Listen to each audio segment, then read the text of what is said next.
Ugh, another response video to the evil and awful holiday. Yeah, I should just find something else to play with instead of this piece of particular kind of shit. Try some different lighting here. Yeah, lighting is just terrible in here. I gotta find better light sources. I always look like a ghost or something. Anyway, really, not that pale. Anyway, so, alright, so well, this title, I don't even know what this has to do with anything, but, victim blaming me make any sense. I don't even know what that means. Relevant to this, whatever he's getting to. So he takes 10 minutes to get to finally where he starts to make some sort of explicit accusation. The rest are just vague accusations of inmendham hasn't, inmendham didn't, inmendham blah blah blah, and all this bullshit. And the basic argument is this value argument, and recognizing that there's a difference between, say, physical pain, a physical invasion, and something you might call emotional, or a sense of your dignity being offended or something.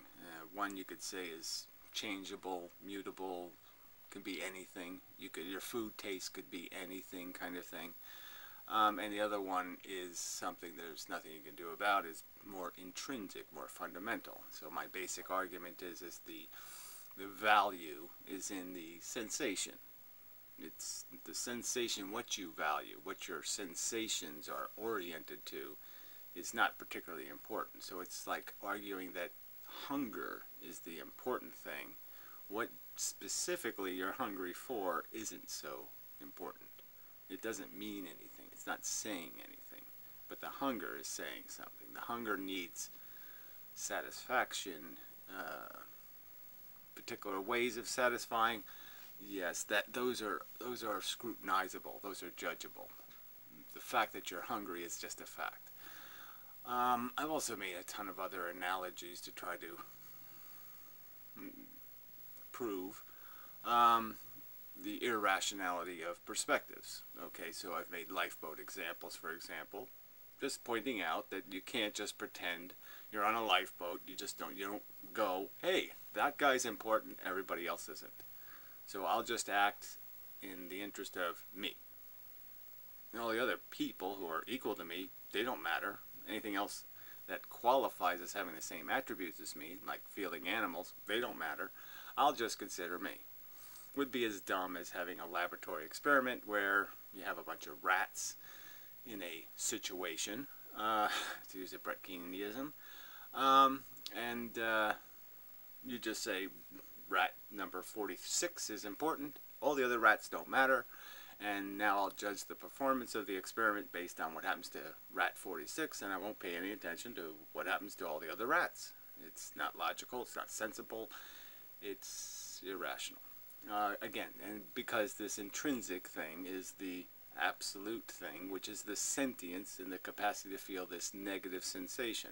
So if you took a subject like rape, okay, there's two elements, right? There's the physical invasion, the physical discomfort or inconvenience. So if you took away all physical inconvenience, no pain, no loss of time, no waste of your time, so it was completely benign as a physical event, and all it was a psychological event wherein you felt an offense to your dignity, let's say, a sense of degrade of your ego, some sort of offense to an emotional sense. That invasion is still real. The fact that you feel bad, your dignity has been offended, is still a real thing.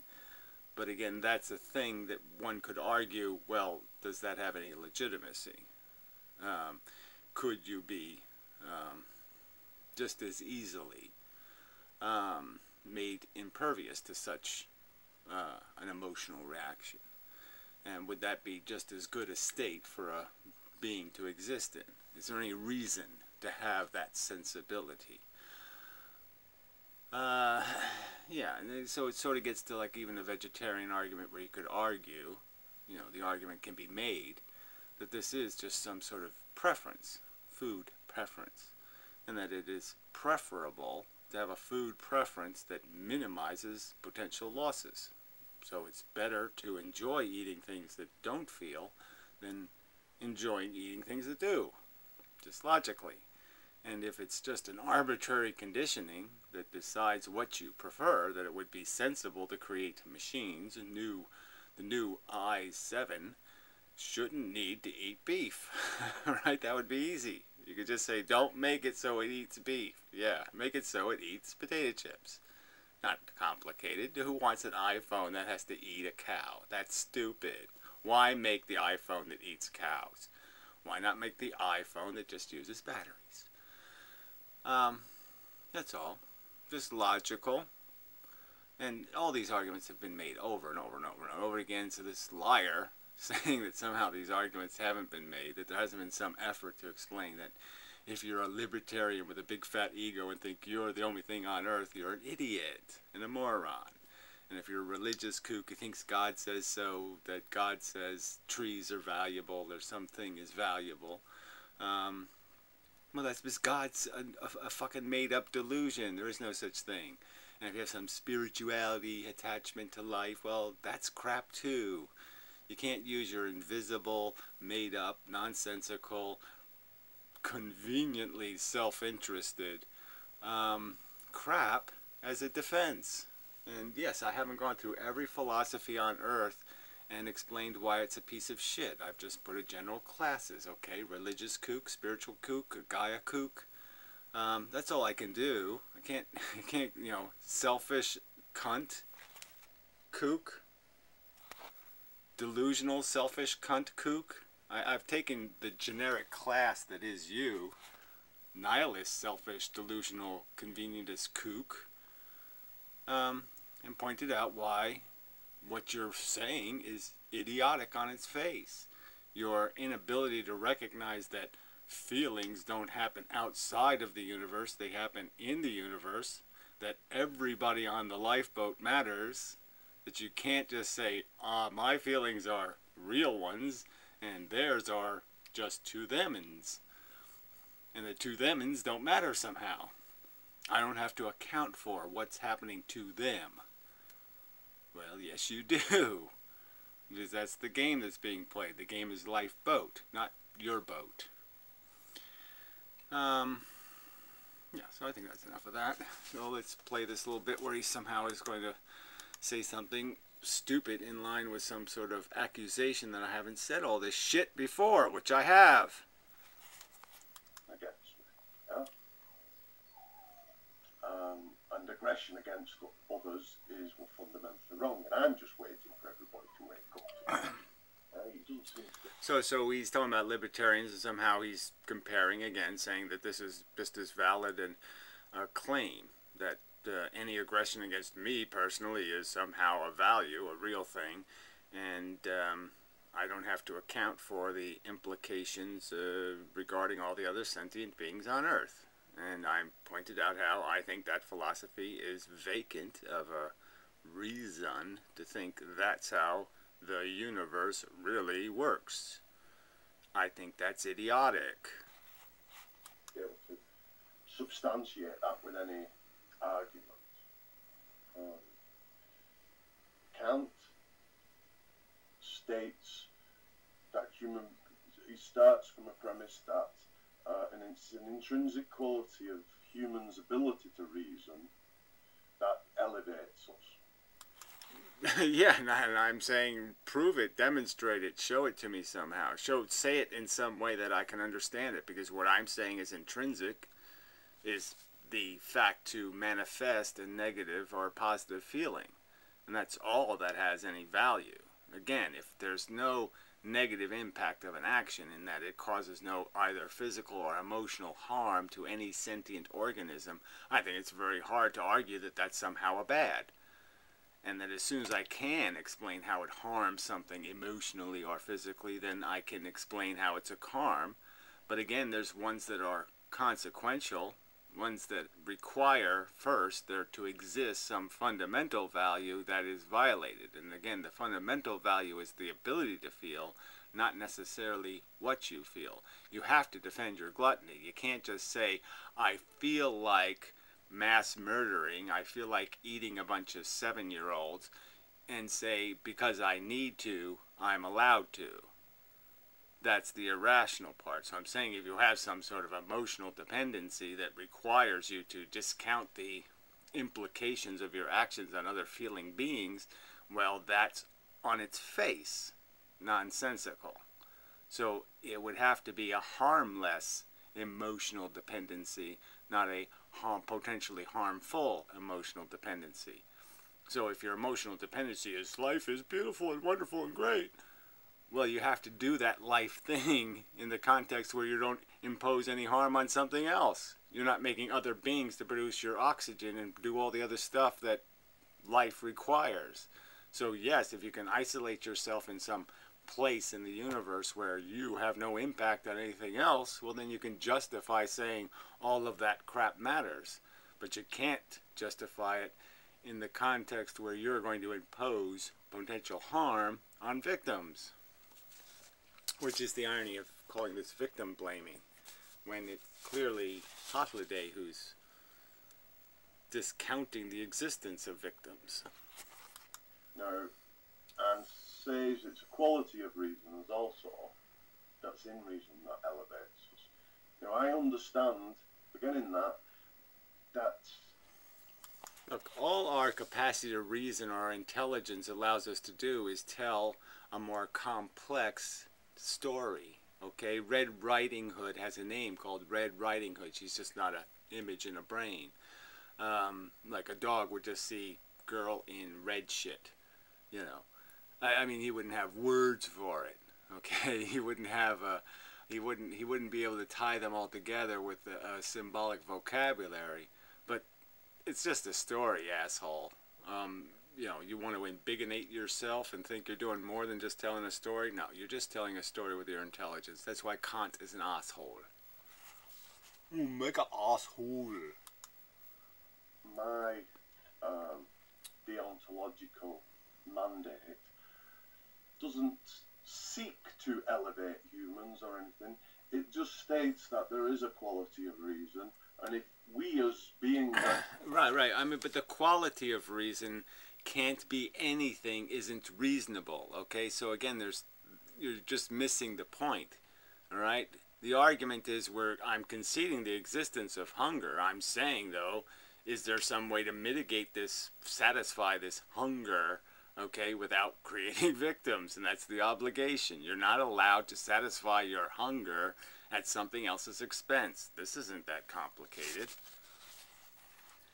Choosing reason, in fact, if it was any being chose reason, they would find the same constraint from reason.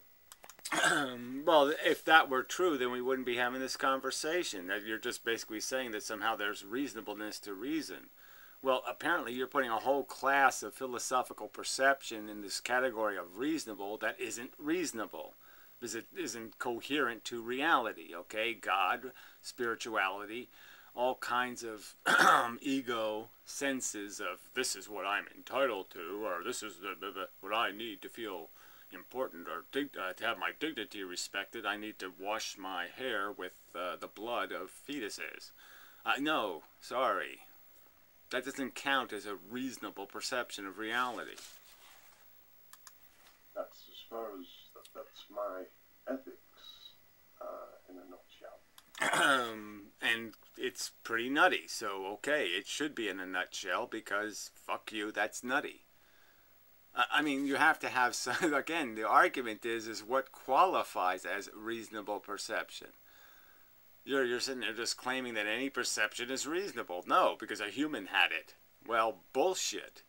It's not. It's not reasonable for you to stand up in the lifeboat and say, my feelings matter, your feelings don't matter, get the fuck out of my boat, even though I don't own the boat. Fuck you, it's idiotic. Anyway, maybe I'll play some more of this, see if there's something worth commenting to. But this is just stupid. Again, I've gone from ground zero and said, look, we're here on Earth, what do we observe? What possibly could have value? We know that piece of metal doesn't do anything intrinsically valuable. keyboard to things, all the stuff in my world doesn't have any value until I get to the little thing that's doing the neurological thing where it's having a bad sensation, and then all of a sudden I know value exists.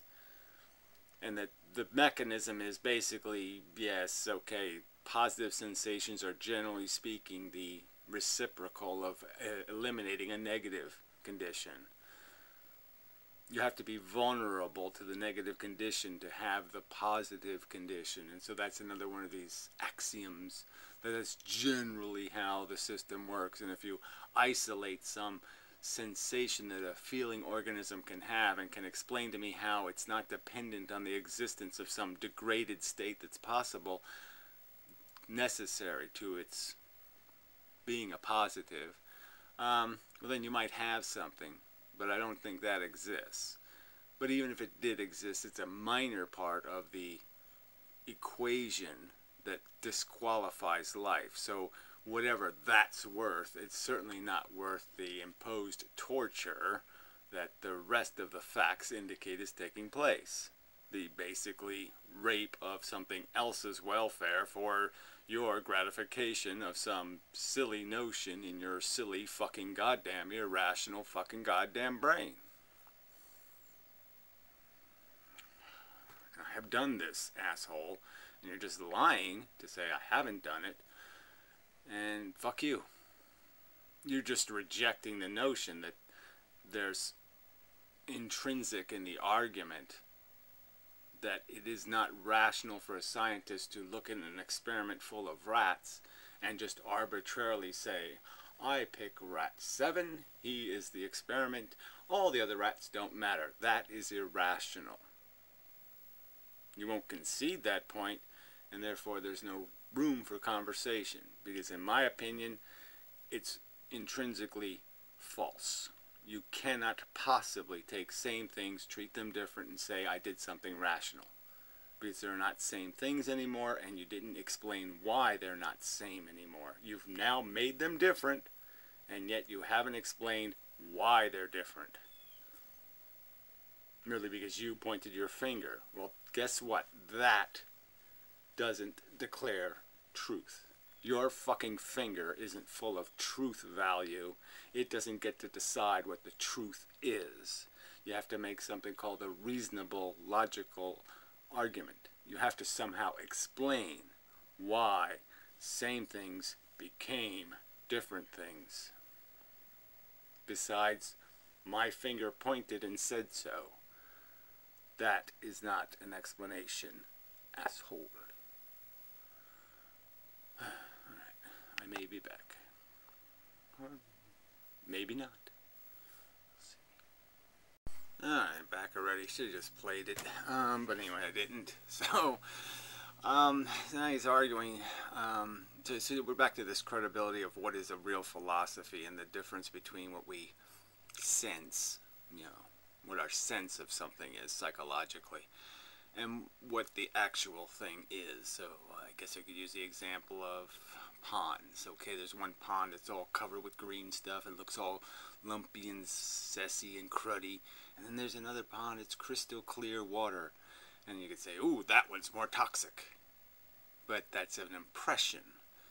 It's not a fully, there's no toxology, there's no chemical analysis, there's no truth value to that judge the book by the cover kind of judgment.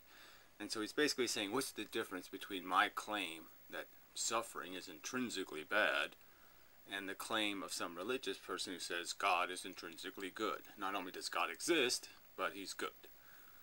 And I would argue there's a fundamental difference in the sense that one of the statements is one that comes out of thoughtful analysis, and one of the statements comes out of not very thoughtful analysis. And again, I can't, if somebody actually sees God, okay, God actually talks to them, all I can tell them is well, just be sure, you know that you're hearing something outside of your brain, not something inside of your brain. But I can't help you. You have evidence, then you have evidence. I can't refute your personal experience. But if your personal experience is, I sense that it's okay to eat cows, Well, I could argue that you sense based on what? Again, did you do any analysis of this sense? What's it made out of? Just you want it to be true? Well, that's not good enough. You know, you want it because I own the pond that's got crystal clear water, so I'm going to pretend there's no dioxin in it. You know, I'm going to pretend it is superior because I own it. I have a self-interest. We know what breaks the acquisition of evidence. So I'm just saying that I think it's, number one, with a much more consistent with common experience, and this isn't an argument from populum. I'm just saying that the expectation that somebody would feel sensations, I think I'm being reasonable to say that the other sentient organisms function the same way my sentience works, and that bad feelings are bad and good feelings are good, and I really don't need to explain. And we can see it in their behavior, and that's proof enough of the consistency with reality. But a claim that God talks to me, well, that isn't anywhere.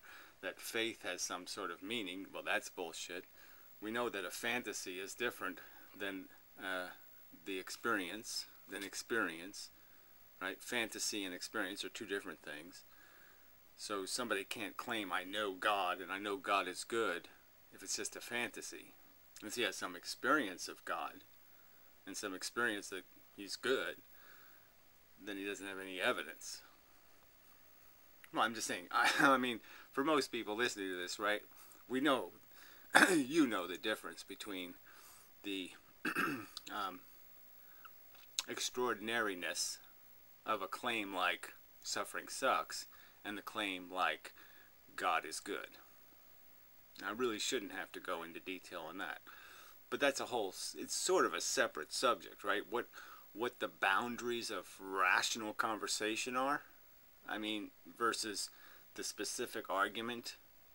I mean, there's a certain presumption that you come to the table with some knowledge of delusions, some knowledge of what it's like to be drunk, some knowledge of we're not 7 years old and we don't get to have fantasies and pretend they're real. You know, that's sort of the presumption of the conversation. I'm allowed to declare some bullshit, on its face bullshit.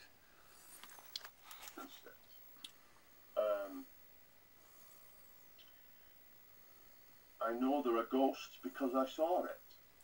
Right. Again, I'm not arguing with people who saw ghosts, okay? So if you're going to tell me that you saw that there's no meaning to a cow's suffering, you have actual experience. You were a cow. You know that it doesn't mean anything. And so cows like to be tormented. They like to be probed and fucked with and have all kinds of things happen to them. They enjoy it. Well, then you can make that argument, right? I can't stop you then. You're saying, I was a cow. I know what it's like. It's not a bad thing. No harm, no foul. Cows want to be penned up. They want to be abused, and then they want to be slaughtered. Okay. But I don't think you have that evidence. Idiot. I don't think you have any evidence to justify you sitting on the lifeboat saying, hey, this is all about me. I just don't think you personally experienced that in any way. Did you live the other people's lives and feel their consciousness and say, oh, this person's consciousness doesn't mean anything. Their torment and torture means nothing. I can waste it all I want. I don't think you have any evidence to justify your arrogance. Nobody else saw it, but I know this ghost because I saw it. I experienced the presence of a ghost. Again, I can't argue with such a person, okay? I would argue that traditionally throughout history, we know that 99.9% of those people are liars. Okay, all you have to do is interrogate them a little bit, and you find out, oh yeah, well, I need to feel important, or I wanted to sell some shit, and I need the popularity, and I need to do something bold, I need to get my name in the newspaper, all kinds of crap, but it has nothing to do with the truth. They didn't really see that. Okay, they wanted to see something and they made themselves believe they saw it, right? This is purely a psychological phenomenon, all right? But I don't think you're going to find any rational evidence, any scientific evidence that there's any such phenomenon as I'm pretending I have sensations, and I'm pretending that they're bad sensations and good sensations, and I'm pretending to impose that truth on the world. I don't think you're going to find that described as any kind of psychiatric disorder where ghost seeing is going to be all over the psychological literature. One phenomenon, one testimony is fundamentally respectable, one is fundamentally not respectable, and now we're back to extraordinary claims require extraordinary evidence. I don't think it's an extraordinary claim to say, look, an axiom of our existence is suffering happens, torture happens, and that this bad stuff can't happen in what we could describe as an excessive an amount, or then the game is failed. Just a fact. If the firemen start more fires than they put out, firemen bad. Okay? Same with aliens. I saw an alien. I know there are aliens because I saw there were aliens. Alright. So again, this is just people understand, right? He wants me to explain the difference between what I'm arguing from the perspective of a generic sentient being. I'm claiming sensations happen, they happen in the universe, and mine have no more meaning than any other sentient organism's sensations, and that in calculating the productivity of my life, I must account for the other things I step on, or I hurt, or I harm, or I in some way degrade. If I get in my car and I just run over 30 people going to the grocery store, I have to account for the damage I've done. This is not an extraordinary claim. This is a intrinsically and fundamentally rational description of reality. Now, if you're going to claim that's not how reality works, that it is in fact a solipsistic universe where all of us can consider ourselves the only meaningful thing existing, and that somehow is now the sensible perception, I'm saying that not only me, but many other people would argue that's ludicrous nonsense that has no correlation to anything we can discern to be reality. You might as well just claim the earth is flat. You might as well just claim the universe is made out of cotton candy. It is idiotic on its face. Okay. I have to go to work and I don't want to. I'll play a little more. I experienced aliens. I was abducted by aliens. Blah, blah, blah. Blah, blah, blah. Well, whatever. Like I've said before, I'm not disputing anybody who has personal evidence. I'm really not. Somebody's going to make a claim and they said they personally experienced. All I can say is, okay, well, you got to do what you got to do. I got to do what I got to do. You say you personally experienced what it's like to be a pig in a pig farm, being abused and tortured and all that stuff, and it was fun. Okay, fine. What can I say? All right, that's what you say. I don't think that happened. I don't think your perception is accurate. I don't think your claims are accurate. I'm going to do what I'm going to do, and yeah, if it comes to civil war over it, okay, whatever it comes to, okay? But we fundamentally disagree, and I'm unconvinced by your story of your personal experience. I don't think it happened. That's all I can say to you. I think you're deluded and crazy, but what the fuck? I can't prove it beyond saying it. I can only make a rational proof. I can only show you the books saying people who think they're pigs are deluded lunatics most of the time. Okay. Back. Yeah. Tree physics. Big giant branch. Tree-sized branch stuck in a tree. 50 feet up. Yeah. Hanging over the neighbor's roof. Good. Anyway, so yeah, my physics will be tested. Gravity and such. Stage 1 completed. Yeah. I don't have the guts to do stage 2 yet, which is knock it down. I'm just not sure if I've got it. But anyway, half the day went on about, so this rest of the video was just other stuff, politics, whatnot. But anyway, so his last claim was this falsibility thing, unfalsifiable. I don't even know where this came from. I don't know what this whole concept I find a little bit irritating. You know, they use it a lot with the God claims that they're somehow unfalsifiable, and of course they're falsifiable. You can just explain that they're no better than a Bugs Bunny claim.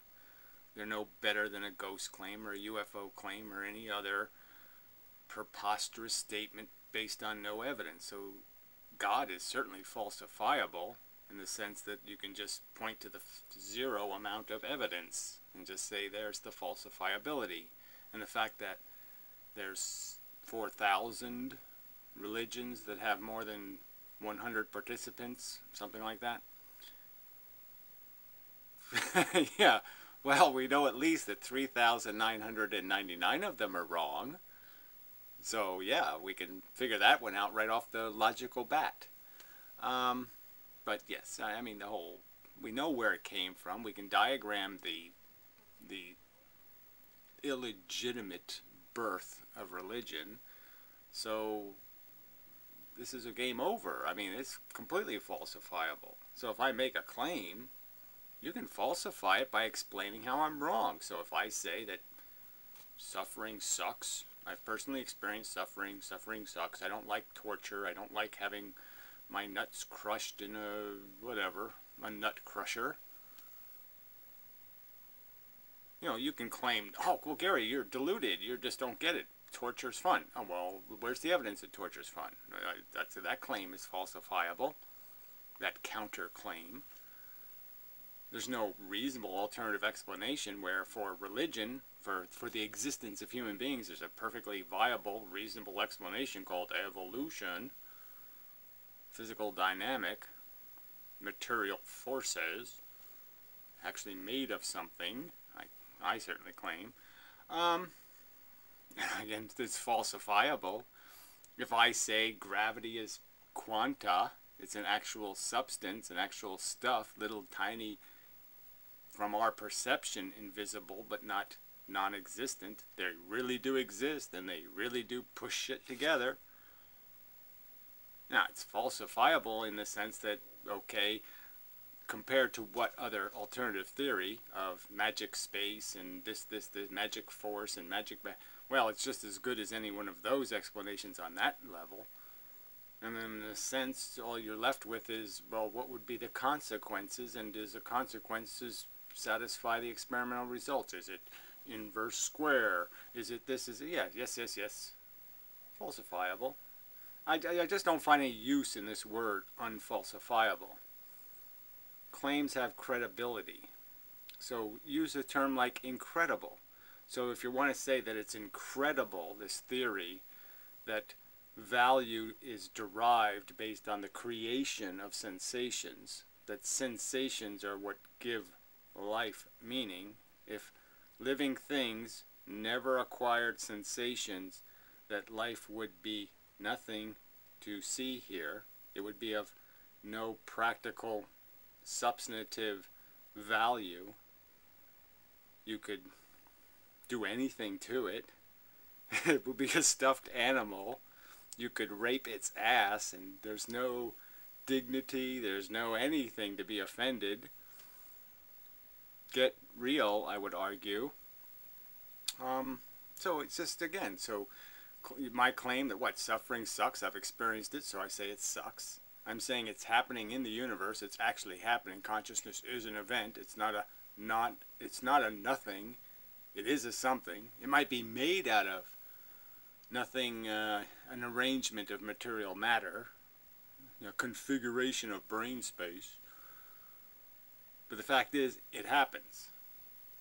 Whether it's a hologram, whatever you want to, it's something, not nothing. It is an event. It happens. Consciousness. The illusion of this being does happen.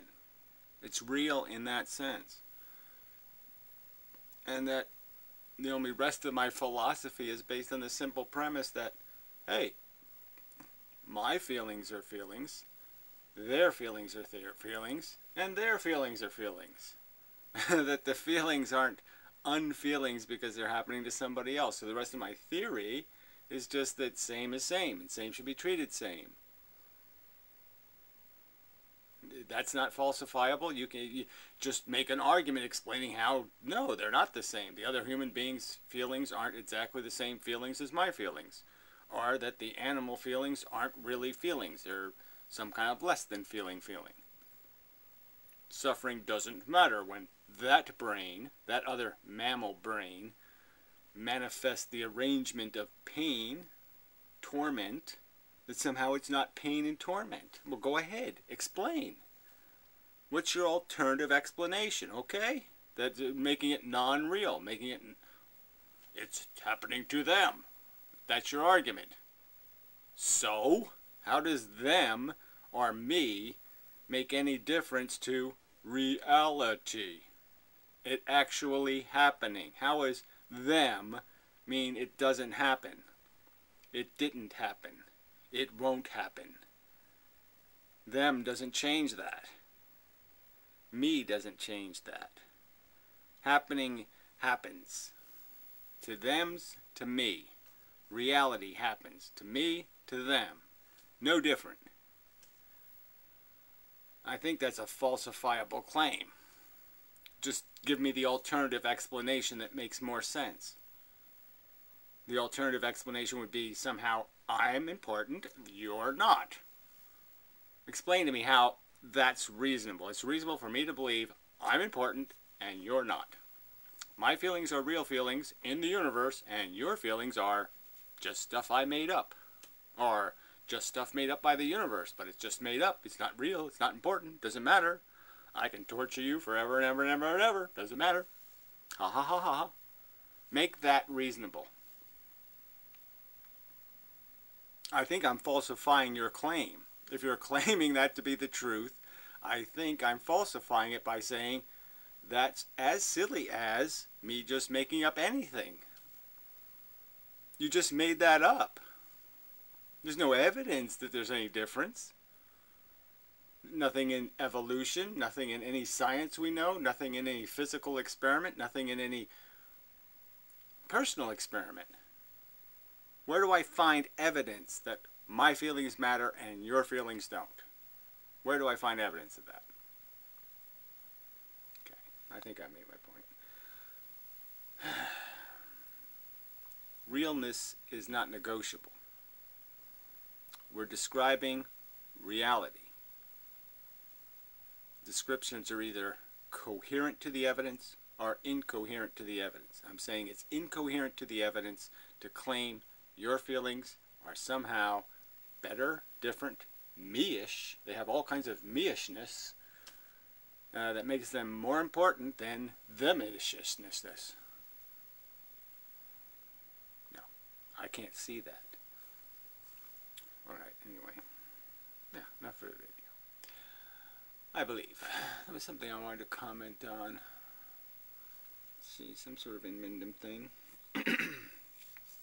No, I did watch some of that Drunken Peasants. I don't know why. I mean, you know, I don't understand people. I don't understand anything. I mean, I don't know how people find it entertaining. I just don't get it. I mean, it's just not. It's not informative or entertaining. So it loses on both accounts.